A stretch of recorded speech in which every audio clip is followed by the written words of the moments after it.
Hello. Well, it's vintage TV time again. Yes, another Philips TV has landed up in my possession. Yeah, this was quite exciting because this TV that you see before you, by right, should now be in a million pieces and crushed and shredded up to be recycled into whatever they recycle old TVs back into. I've actually managed to land a good contact with one of the local recycling stations, mainly the TV take-back scheme here in the government's got operating here in New Zealand, and yet the guys are actually putting old TVs aside for me. So I've actually managed to get somewhere after like emails, and the past couple of years I've been contacting all the recycling stations around the Wellington region, and finally one of them has agreed, and this is one of about 3 or 4 that I've already picked up. So I'm quite rapt in the sense that I'm now able to get some of these TVs which should by rights be completely should be gone. So this one was on a pallet with about 20 other bloody modern TVs, and it was right at the bottom. Fortunately, the cabinet has sustained a bit of damage. Bit of a shame really, actually, but hey, you know, this would have come this close to being destroyed, so I'm not complaining at all in the slightest. Now this is, I'm picking this as probably quite an early version of the F2 chassis, which, if you recall in one of my previous videos, this one here that I'm still actually working on, it's got a problem with the tuner, and it's just pretty much as far as I've gotten with it. This is pretty much the same set to look at, because if you look at this one over here, that's the S8 chassis, and this one's, you know, you look at the actual styling of it, I mean, this is early 1960s. This is quite a similar looking cabinet, although it has got the bonded deflection, it has got the bonded picture tube bonded deflection, I was going to say. So it has got the bonded yoke, bonded CRT. There we go. It's late on a Friday night, so you can forgive me if I make a few mistakes. It's been a long week. Of course, I'm working for myself now as Cowan Audio Services, doing audio gear, and we've been advertising here. I'm fixing all sorts, from vintage CD players to radiograms to fixing all sorts of bits and pieces over here. Amplifiers, record players, all sorts of things. So this is now my business that I run from home, and it's what I do pretty much full time, and quite enjoying it. Here's a Sansui I've just overhauled for a customer, AU555A, and just currently got it running on some dummy loads up there. Here's my whole Tektronix scope, and I've done a recap of the power amp board and preamplifier section and all that sort of thing. So yeah, so just a bit of work, another repair I'm doing for a customer. So yeah, just a little sideline issue there, just in case for those of you into the old audio gear. You can follow me on www.cowanaudioservices.co.nz, or want to email me, it's glenn@cowanaudioservices.co.nz. So yeah, anyone in New Zealand wants their stereo gear looked at or fixed, I'm happy to do it for you. Anyhow, back to what I was talking about. Yeah, so the TV. What can I say? Not a lot really about it at this stage. I don't know what's happened there. Looks like the cabinet's had a burn or something at some stage. I honestly don't know. Down to the controls. Well, it's fairly straightforward. You've got volume, tone, on, off, mute, speech, contrast, brightness. The power button is stuck on. The other one seemed to work though. It's actually quite a nice looking set. I actually quite like this sort of style. I have got an older version of this out in my garage, which unfortunately all these controls have all been smashed off, so it's pretty much going to be a parts TV. It's pretty, I mean, I got it about 15-20 years ago, and I plugged it in and it came up with something on the screen, and then that was it. I think it just came up with a blank raster, so obviously proves that the obviously the EHT and all that, the frame stage is working.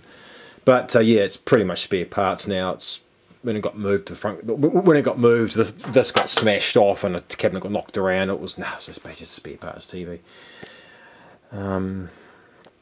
So yeah, no, it's a good little find actually. I'm quite pleased to have found this one. And I haven't plugged it in, but I have already pulled the back off and all that, because tell you what, it was a dust bunny. I actually had to get the compressor on it because there's like stalagmites of dust hanging off everything. In fact, I tell a lie, I did plug it in briefly just to make sure that the on-off switch was jammed in the on position and all the filaments lit up, so that's as far as I went. Yeah, no, this was this was absolutely filth on the inside. You couldn't actually see the board, it was that thick with dust. So I got the compressor on it and just gave it a good blast. So yeah, I like the funky sort of cool sort of orange lacquer. In fact, when I was blasting with the air compressor, half of the stuff was coming off. So yeah. And I've checked the CRT. The emissions on it are pretty good. I think it's seen some use, but yeah, no, the emissions definitely come up into the green. And the picture tube definitely had cut off, so it indicates the picture tube obviously will give a picture of some kind. Yes, it's the usual Philips a la dry joint city. There's probably a few dry joints on that board, but I'm not too concerned about it at this stage. I'm just going to chuck some power on it and see what it does. Like I said, I chucked the power on before just to make sure the filaments lit up, so the fact the AC switch was actually jammed on, so it suits me fine. I'll worry about that later. Okay, now this one has got the string that isn't broken, but on this side it is broken. So I actually just might get something and prop up the other end just in case the strings decide to snap on me, which it probably will. I'll just use this here. It's got a bit of water sitting. I just tuck it under there, so if it does actually break, it's not going to. It's not. Just put it there. If it falls down, it's just going to fall on that water. It's not going to go very far at all, I don't think. There we go. And it's going to fall. It's going to fall, but that far. So okay.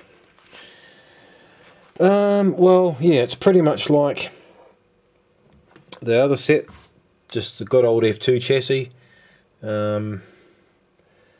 She looks like it hasn't. Well, I mean, I can't really see any evidence of any work being done on it. I mean, it's probably had the odd dry joint and the odd valve replaced over the years, but I can't see any real evidence of anything actually being done to it, to be honest.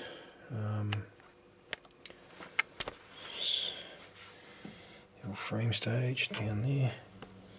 There, it's a Philips 23ZZ521, 230 volts, 180 watts. So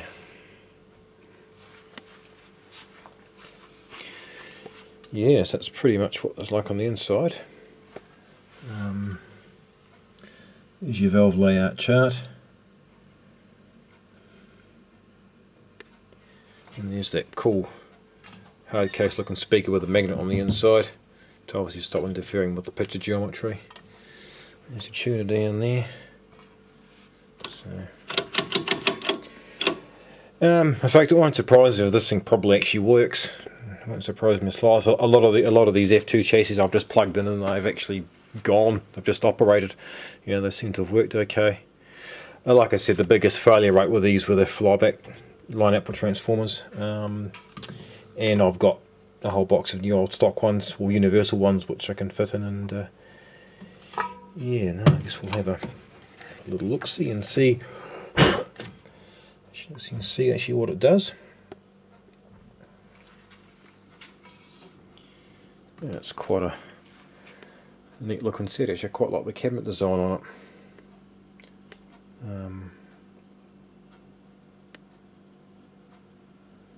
Yeah, okay, well that's all pretty much, yeah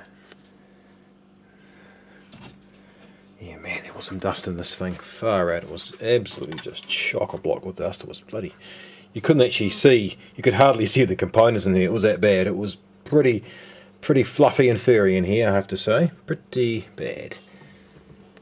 The compressor certainly sorted that out.